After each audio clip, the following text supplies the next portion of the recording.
Bahujan Samaj party तमिळनाडूचे प्रदेशाध्यक्ष दिवंगत सन्माननीय आर्मस्ट्रॉंग यांची मनुवादी व्यक्तींनी हत्या केली आहे. तमिळनाडूचे सरकार डीएमकेचे मुख्यमंत्री स्टॅलिन यांच्या सरकारच्या डोळ्यादेखत एका बहुजन आंबेडकरवादी नेत्याची हत्या झाली. या हत्येमागील हेतू तपासावा आणि ज्या 8 आरोपींना अटक केली आहे त्यांची कसून चौकशी करावी अशी मागणी करत बुधवारी जिल्हाधिकारी कार्यालयासमोर एक दिवसीय निदर्शन करण्यात आले.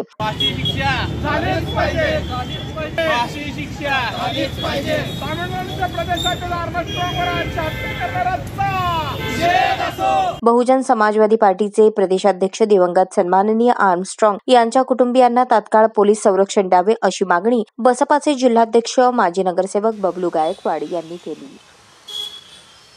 बहुजन समाज पार्टी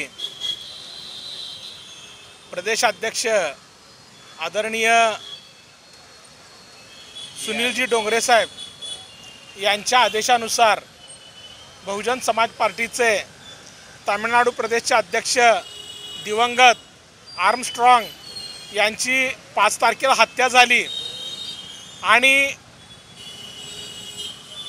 हत्या झाल्यानंतर ती भर रस्त्यात हत्या झाली. बहुजन समाज पार्टी सोलापूर युनिटच्या वतीने त्यांचा जाहीर निषेध करीत आहे. ज्यांनी आर्मस्ट्रॉंग साहेबांची हत्या केली त्या आरोपींना अटक केलेली आहे. त्यांची कसून चौकशी झाली पाहिजे.